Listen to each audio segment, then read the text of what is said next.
Assalamualaikum warahmatullahi wabarakatuh. Perkenalkan, nama saya Anissa Saputri dengan NIM 856266733. Saya mahasiswa UT di semester 7. Saat ini saya sedang berada di SD Negeri 13 Sungai Berameh bersama pembimbing saya Lenny Marlina SPD dan tutor saya Dr. Luciana SPD MPD. Terima kasih. Assalamualaikum warahmatullahi wabarakatuh. Waalaikumsalam warahmatullahi wabarakatuh. Selamat datang di SD Negeri 13 Sungai Berameh di kelas 3. Oke. Sebelum kita memulai pembelajaran kita pada siang hari ini, marilah sama-sama kita tundukkan kepala kita sambil berdoa. Berdoa dimulai. Berdoa selesai. Tepuk fokus. Mainat, mainat, mainat, fokus. Dan kita hari ini coba diperhatikan. Di sini ada proses jadi nasi. Halo teman-teman, aku Manu. Mari berpetualang. Halo teman-teman, pernahkah kalian berpikir nasi hangat yang kita makan setiap hari itu berasal dari mana? Yuk, kita ikuti perjalanan panjangnya bersama-sama. Semua bermula dari sini. Pertama-tama, Bapak petani membajak sawah. Dulu petani menggunakan kerbau yang kuat untuk membantu pekerjaan mereka. Tapi sekarang banyak petani yang memakai mesin traktor supaya lebih cepat dan mudah. Membajak membuat tanah gembur dan siap ditanami. Setelah itu, para ibu-ibu petani bergotong royong menanam bibit padi kecil dengan rapi. Satu persatu di tanah berlumpur. Dari bibit kecil inilah nantinya akan tumbuh padi yang tinggi dan subur. Padi butuh dirawat dengan baik dan pupuk agar sehat dan kuat oleh serangan hama. Tapi hati-hati, ada hama seperti tikus dan burung yang suka makan padi. Untuk melindunginya, petani biasanya membuat penanaman sawah supaya burung takut mendekat. Beberapa bulan kemudian, padi berubah jadi kuning keemasan. Saatnya panen. Bapak dan ibu petani memotong batang-batang padi dengan sabit dan mengikatnya jadi ikatan-ikatan besar agar mudah untuk dibawa. Padi yang sudah dipanen disebut gabah. Sebelum lanjut ke tahap berikutnya, gabah harus terlebih dahulu dipisahkan dari pohon padi. Proses pemisahan padi dari tomat atau batang utamanya disebut perotokan. Proses dilakukan setelah padi dipanen dari lahan, baik dengan cara tradisional seperti dipukul-pukul atau digeprek pada papan griot, maupun dengan mesin modern seperti mesin perotokan. Nah, teman-teman, setelah proses perotokan padi selesai, padi harus dijemur di bawah sinar matahari hingga kering. Proses penjemuran dilakukan supaya padi tahan lama dan agar bisa dilakukan proses selanjutnya. Sekarang coba sebutkan hewan nama apa yang suka memakan padi? A. Ular. B. Kelelawar. C. Tikus dan burung. Apa tadi? Kamu benar. Tikus dan burung. Tikus dan burung. Nah, setelah kering, gabah diolah menjadi beras. Teman-teman, dulu Kita tadi kan proses dari padi menjadi nasi, ya kan? Pakai teknologi apa aja tadi katanya? Kalau orang dulu mau bikin sahur itu pakai apa? Cangkul. Sekarang sudah pakai bajak. Bagus. Terus apa lagi tadi? Panennya. Cara panennya kalau orang dulu diapain dia? Dipukul-pukul atau dilibas. Sekarang sudah pakai mesin robot. Ya, bagus. Kemudian kalau orang dulu dia ditumbuk tiap padi itu, ya kan? Kalau sekarang sudah ada mesin penggiling padi. Iya, itulah perbedaan dari dulu hingga saat ini. Berarti ada namanya perkembangan teknologi. Kita hari ini belajar menjadi koki cilik dan ilmuwan cilik. Koki cilik, koki itu apa? Tukang masak. Ilmuwan cilik mendapatkan sesuatu yang baru, ya. Coba Membuat berceplok.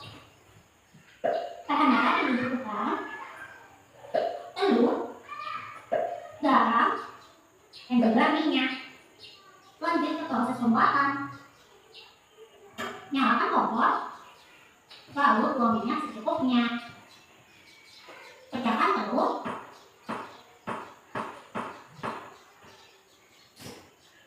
buang sampahnya, lalu goreng telurnya. Beri sedikit garam dan masak telurnya. Tunggu hingga matang. Siapkan piring, lalu angkat telurnya dan matikan kompor. Nah, itu cara pembuatan telur ceplok. Apa tadi katanya? Disiapkan dulu bahan-bahannya. Apa tadi? Minyak.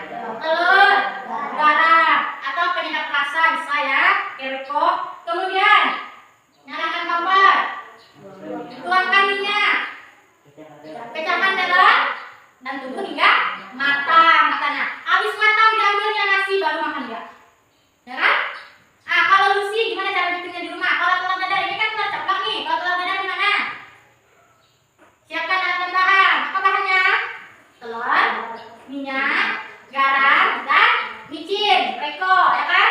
Habis itu, pecahkan, ambil mangkok, pecahkan telur, masukkan ke dalam mangkok. Habis itu apa lagi? Tambahkan reko, tambahkan garam, baru diaduk. Setelah diaduk, baru digoreng. Dinyalakan dulu api kompornya, masukkan minyaknya, baru nyalakan kompornya. Ada yang seperti itu? Ada. Kalau sih, nyalakan kompor dulu atau disiapkan dulu bahan-bahannya? Oh, disiapkan dulu bahan-bahannya. Kayak gitu ya. Disiapkan dulu. Kalau dipecahkan, wujudnya cair. Kalau sudah digoreng jadi bentuknya padat. Jadi ada cair dan ada padat. Telur ketika dipecahkan itu cair, setelah digoreng menjadi padat. Lalu goreng telur. Nah, kan cair dia. Beri sedikit garam. Dan masak telurnya. Telurnya. Tunggu hingga matang. Nah, setelah matang dia menjadi padat. Ini dia masak ini pakai apa ini? Wajan. Terus. Ah, ini apa? Lalu matang. Ini apa yang pegang dia? Spatula. Jadi masak telurnya pakai wajan dan spatula. Spatulanya untuk apa? Mengangkat telurnya. Wajannya untuk menggorengnya. Oke. Kalau orang dulu masaknya pakai apa? Pakai kayu bakar. Kalau sekarang pakai kompor ya. Kalau wajannya orang dulu apa? Batu. Bagus. Kalau spatulanya orang dulu apa? Kayu ditipiskan menjadi sendok ya atau spatula. Kalau sekarang sudah aluminium, ya. Wajan terbuat dari aluminium ada, terus dari besi juga ada, ya kan? Kalau itulah bedanya dulu sama sekarang. Kalau orang dulu masaknya di atas batu, pakai kayu bakar, sendoknya terbuat dari kayu, ya kan? Kalau sekarang wajannya sudah terbuat dari aluminium, pakai apa dia? Spatula terbuat dari aluminium, sudah pakai kompor gas. Ya. Ada pertanyaan? Ada, silakan. Nah, kawan kalian tanya, Bu, kok bisa telur cair jadi padat? Ada yang tahu? Ada yang tahu? Telur yang cair bisa berubah menjadi telur padat karena dia sudah matang. Dari cair jadi padat sudah matang. Berarti proses apa yang terjadi? Perubahan wujud. Nah, dari cair dia bisa menjadi padat. Berarti adanya proses perubahan wujud. Wujud cair menjadi padat. Ada lagi yang cair bisa jadi padat? Es batu yang dibekukan di dalam kulkas menjadi padat, cair menjadi padat. Terima kasih bedanya. Di kertas itu ada gambar-gambar tentang cara memasak telur dadar. Nah, yang kita contohkan tadi di sini cara memasak telur ceplok. Habis itu di kertas AKPD-nya ada gambar-gambar langkah-langkah cara membuat telur dadar. Tolong disusun. Apa dia duluan? Ngapain dia dulu? Ngapain dulu? Ya? Nah. Halo, aku ya Pak. Ya, aku Lulu. Yuk kita belajar bersama. Sambil jelaskan ya. Hari pas kali jadi haus terus. Semoga ibu berhasil ya, biar air minumannya cepat dingin. Cika, tunggu ya, airnya mau dingin. Ya ampun, aku lupa tugas kita masih ada di kulkas. Tidak, kenapa minumannya jadi begini? Kenapa dia? Ya, airnya udah mengarah menjadi es batu, Cika. Ya berarti nggak bisa diminum dong kalau airnya udah jadi padat. Bisa? Apa-apa saja yang kalian dapat informasi